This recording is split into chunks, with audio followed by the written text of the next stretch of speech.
Hello दोस्तों, good evening. मैं स्वागत करता हूं आपका एक और वीडियो में। और जहां पर हम आज बात करेंगे लवण के बारे में, यानी वो लवण जिसमें क्रिस्टलन का जल होता है। ये कुछ विशेष प्रकार के लवण होते हैं जिसे आप लोग परीक्षा में अक्सर देखते हैं, इनसे क्वेश्चन जरूर पूछे जाते हैं। तो हम आज इनको कवर करेंगे कि ये जो क्रिस्टलन का जल होता है ये किस तरह से लवण में विद्यमान होता है और इसे किस तरह से हटाया जा सकता है, और ये हमारे लिए किस तरह से उपयोगी होता है, और इससे किस तरह के क्वेश्चन बनते हैं, इनके न्यूमेरिकल आते हैं या इनकी डायरेक्टली सूत्र आते हैं। न्यूमेरिकल का मतलब है इनके रिएक्शन आते हैं, वो आप देखें यहाँ पे। सबसे पहला जो लवण है आपका ज्यादा पूछा जाता है वो है प्लास्टर ऑफ पेरिस।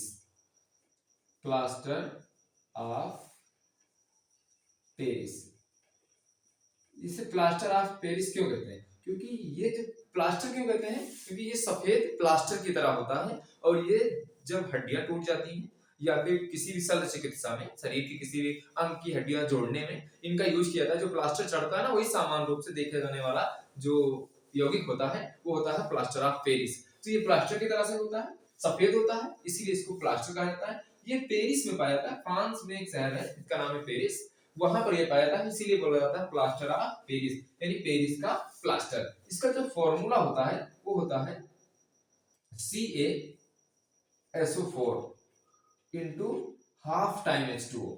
मतलब इसमें आधा जल पाया जाता है, आधा जो जल होता है वो क्रिस्टल। इसे जब किसी के साथ में जल लगा रहे उसे बोलते हैं क्रिस्टलन का जल। अब इसका दूसरा सूत्र आप दे सकते हैं, मतलब एक कैल्शियम सल्फेट है उसके साथ में आधा H2O है। अगर दो कैल्शियम सल्फेट होते तब दो कैल्शियम सल्फेट इस तरह से हो जाए तब उसके साथ में दो पूरा एक H2O हो जाएगा, क्योंकि एक के साथ में आधा है तो दो के साथ में एक आ गया। इसको हमने दो कर दिया। अब आप बुक में ऐसा पाएंगे या फिर ऐसा पाएंगे, इस तरह से लिखा रहता है, तो दोनों हिसाब से सही होता है। अब ये दोनों में क्रिस्टलन का जल होता है। ये है प्लास्टर ऑफ पेरिस का फॉर्मूला। अब देखें कि प्लास्टर ऑफ पेरिस बनाया कैसे जाता है, यानी कैसे निर्माण किया जाता है प्लास्टर ऑफ पेरिस का। तो एक पदार्थ होता है, एक यौगिक होता है, उसमें भी क्रिस्टलन का जल पाया जाता है, और वो होता है जिप्सम।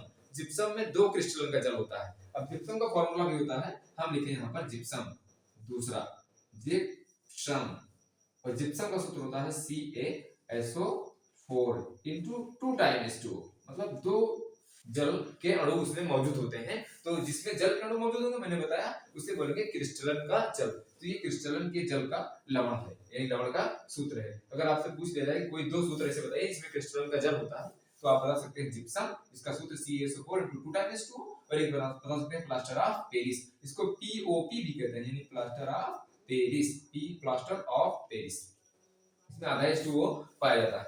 अब इसी को हम कर देते हैं गर्म, इसी को गर्म कर देंगे, किसको? जिप्सम को। ये है जिप्सम, आप इसके नीचे लिख सकते हैं। अब इसको जब गर्म करेंगे कितने पर? 273 केल्विन पर। आपको पता है 273 केल्विन 100 डिग्री सेल्सियस के बराबर होता है, तो आप 100 डिग्री सेल्सियस लिखें या केल्विन लिखें। अब ताप को T के ऊपर लिख दिया जाता है, दर्शाया जाता है।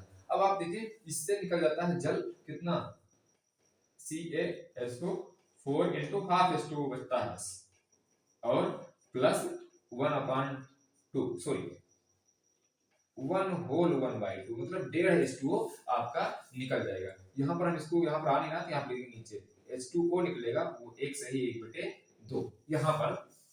अब आप यहाँ इसको बोल सकते हैं, अच्छा इसमें आधा H2O है तो इसे बोलते हैं हेमी हाइड्रेटेड। जहां पर हाइड्रेटेड होगा, हाइड्रेटेड का मतलब होता है जल युक्त, नमी युक्त, तो जिसमें नमी पाई जाएगी वो यौगिक बोला जाएगा कि हाइड्रेटेड है। तो ये जो होता है प्लास्टर ऑफ पेरिस, ये हेमी हाइड्रेटेड होता है। हेमी मतलब होता है आधा, और हाइड्रेटेड मतलब होता है जल युक्त, तो हेमी हाइड्रेटेड ये कहा जाता है। इसे डाइहाइड्रेट कह सकते हैं, क्योंकि इसमें डाई माने दो, हाइड्रेटेड मतलब होता है जल युक्त, और ये कैल्शियम सल्फेट यानी जिप्सम जो होता है ये इस तरह से हो जाएगा। तो ये दोनों ही क्रिस्टलीय जल के फॉर्मूले। अब आप इस तरह से इसको बना सकते हैं। अगर इसको रिवर्स कर देंगे, ये पहले लिखे CaSO4 इंटू हाफ H2O, और फिर इसमें 1.5 H2O, मतलब एक सही 1/2 H2O जोड़ दे, प्लस लगा करके, यहाँ प्लस लगा दे। अब तब ये उल्टा बन जाएगा, ये बन जाएगा उल्टा, लेकिन यहाँ पर गर्म नहीं करना है आपको, ये इस तरह से आ जाएगा, तो फिर प्लास्टर ऑफ पेरिस बन जाएगा। अगर प्लास्टर ऑफ पेरिस पर आप पानी डाल देते हैं तो फिर से ये क्रिया हो जाती है, जिप्सम बन जाता है। तो ये आपको समझना चाहिए, ये एग्जाम में बार बार पूछा जाता है, रिएक्शन पूछी जाती है, कभी कभी सूत्र ही डायरेक्ट पूछ जाता है, और प्लास्टर ऑफ पेरिस का उपयोग भी पूछ जाता है। तो उपयोग क्या होता है, मूर्ति जो चिकनी मूर्ति होती है, अच्छे कोटि के खिलौने होते हैं, उनको बनाने में प्लास्टर ऑफ पेरिस का उपयोग किया जाता है। प्लास्टर ऑफ पेरिस शल्य चिकित्सा में, यानी शरीर की हड्डियां जो टूटती हैं उनके पुनः जुड़ने में ये मदद करते हैं, तो इसीलिए इसको शल्य चिकित्सा में भी यूज किया जाता है। तो आप इसके दो उपयोग से ज्यादा नहीं पूछते हैं, तो आप दो तीन उपयोग इसके ले सकते हैं, खिलौने बनाने में, मूर्तियां बनाने में, साथ साथ में शल्य चिकित्सा में हड्डियां टूट जाती है उनको जोड़ने में प्लास्टर ऑफ पेरिस का उपयोग करते हैं। दीवार वाल में जो पुट्टी की जाती है, पुट्टी जानते हैं आप लोग, वो भी प्लास्टर ऑफ पेरिस का ही कमाल होता है।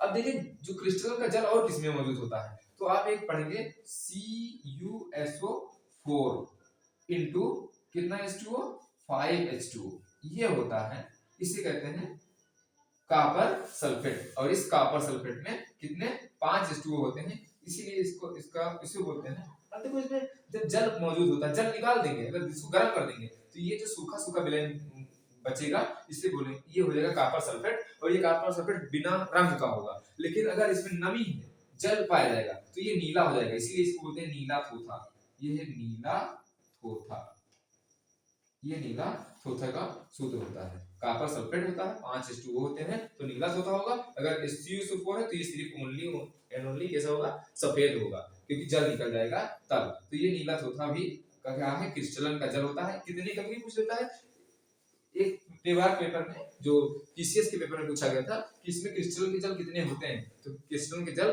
कॉपर सल्फेट में कितने होते हैं, 5 होते हैं, इसे नीला थोथा कहते हैं। तो बड़ी बड़ी परीक्षाओं में भी ऐसे क्वेश्चन यहाँ से पूछे जाते हैं। और फिर देखिए नेक्स्ट एक है हरा कशीस।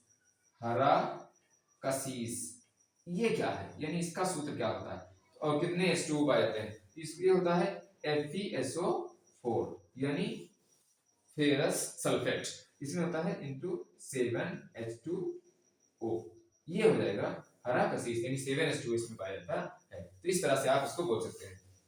अब हम यहाँ पर इसको मिटा रहे हैं और फिर दूसरा लिख रहे हैं, तो ये भी क्रिस्टलन का जल इसमें भी है, इसमें भी क्रिस्टलन का जल है, इसमें भी क्रिस्टलन का जल है, इसमें भी क्रिस्टलन का जल है। तो ये सब क्रिस्टलन के जल वाले सूत्र हैं, और ये सब क्या है, आपके लवण है।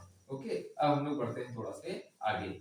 ये हरा कशीस जो लिखा था हमने FeSO4 into 5H2O, sorry 7H2O, ये बेटा फेरस जो सल्फेट होता है, इसका रंग हरा होता है, इसीलिए इसको बोलते हैं हरा कशीस। अब एक जानते हैं आप, एक है ferrous ammonium sulphate. Ferrous ammonium sulphate, या इसको बोला जाता है मोहर लवण। कौन सा लवण, मोहर लवण। इसका फॉर्मूला होता है FeSO4, और ये फेरस सल्फेट हो गया, और NH4 अमोनियम भी होता है। अमोनियम पर एक प्लस होता है, तो सल्फेट के साथ रहने के लिए इसको 2 होना पड़ेगा, क्योंकि इस पर माइनस का 2 चार्ज होता है, और इंटू 6 टाइम्स H2O। ये फार्मूला आपको याद रखना है। 6 H2O किसमें होगा, फेरस अमोनियम सल्फेट, यानी मोहर लवण में। डायरेक्टली मोहर लवण का सूत्र पूछ लिया जाता है, तो आप मोहर लवण के सूत्र को समझे, FeSO4 इंटू NH4 का होल ट्वाइस और SO4, इस तरह से आप लिखेंगे, और साथ में 6 H2O होंगे, और ये H2O जो है क्रिस्टलन के जल होते हैं। और फिर देखेंगे नेक्स्ट, बहुत ही फेमस है, जैसे आप लोग इसको हमेशा छोटे से ही याद कर लेते हैं, फिटकरी। फिटकरी को सूत्र से दर्शाते हैं, ये होता है, इसमें K2SO4 होता है इंटू Al2SO4 होता है, और लेकिन Al2SO4 के साथ में होल थ्राइस होता है। क्यों, क्योंकि इस पर 3 चार्ज होता है, SO4 पर 2 होता है। तो हम जिसे मैंने फार्मूला बनाना बताया है, आप वहां से इसको समझ सकते हैं। ये थोड़ा सा और इसके पास में रहेगा, एक में होगा, और इसमें 24 H2O पाया जाता है, ये भी क्रिस्टल का जल है। अब ये फिटकरी जो है, इसे पोटास एलम भी कहते हैं, पोटास एलम, और पोटास एलम के साथ में इसका दूसरा नाम है पोटेशियम और एल्युमिनियम के सल्फेट है, तो पोटेशियम एल्युमिनियम सल्फेट भी इसको कहते हैं, फिटकरी का दूसरा नाम। अगर फिटकरी से जल, इस फिटकरी को गर्म कर दो, तो गर्म करने पर जल जितना है वो उड़ जाएगा, और जल उड़ने पर जो बनेगा सिर्फ K2SO4 और Al2SO4 का होल थ्राइस, ये कहलाता है फूल फिटकरी, यानी जल रहित फिटकरी को फूल फिटकरी भी कहा जाता है। अब आप लोग जानते हैं फिटकरी का उपयोग कहाँ होता है। फिटकरी का उपयोग किया जाता है दूध को फाड़ने में, उसके साथ साथ में ब्लड क्लॉटिंग करने में, मतलब जब खून का बहना शुरू होता है तो खून को जमाने के लिए इसमें आयन पाए जाते हैं। आप लोग कक्षा 9 में पढ़े होंगे, या आप जाकर के क्लास 12 में पढ़ेंगे, कोलाइडी विलेन जो होता है उसमें अवक्षेप बनता है, क्योंकि इसमें फिटकरी में सल्फेट के लवण होते हैं, सल्फेट के आयन होते हैं, पोटेशियम के आयन होते हैं। ये क्या करते हैं, अवक्षेप बना देते हैं, खून को जमा देते हैं, तो अवक्षेपण क्रिया कर देते हैं। तो इस तरह से ये क्या बन जाता है, ये जैसे दाढ़ी वाड़ी जब बनाते हैं लोग और कट जाते हैं, तो नाई के पास आप देखते होंगे वो फिटकरी रखे रहता है, फिटकरी लगा देता है, जिससे कि खून बहना बंद हो जाता है, यानी खून का थक्का बन जाता है, खून जम जाता है और खून का स्राव होना बंद हो जाता है। तो इस तरह से इसका यूज किया जाता है फिटकरी का। तो ये भी क्या है, इसमें दो दो पोटेशियम एल्यूमिनियम के सल्फेट है, इसलिए ये द्विक लवण हो जाएगा। कौन सा लवण, द्विक लवण, क्योंकि इसमें दो लवण है, द्विक लवण। द्विक लवण का सूत्र पूछे तो पोटेशियम एल्यूमिनियम सल्फेट ये हो जाएगा फिटकरी का, और ये हो जाएगा मोहर लवण। क्यों, क्योंकि इसमें अमोनियम का सल्फेट है, साथ साथ में लोहे का सल्फेट है, यानी फेरस सल्फेट है और अमोनियम सल्फेट है। तो इस तरह से आप लिख सकते हैं इनका द्विक लवण क्या होते हैं, ये दो द्विक लवण के बारे में लिख सकते हैं। और क्रिस्टल के जल पूछे तो जो मैंने इतने बताए हैं ये सब होते हैं इसमें क्रिस्टल के जल। तो आप इस तरह से आसानी से इनको एग्जाम के लिए तैयार कर सकते हैं। अब हम मिलेंगे अगले टॉपिक में किसी और इंटरेस्टिंग टॉपिक के साथ में, और साथ साथ में जो आपके एग्जाम के लिए इंपॉर्टेंट होगा। तो आज के लिए इतना ही। Thank you for joining us.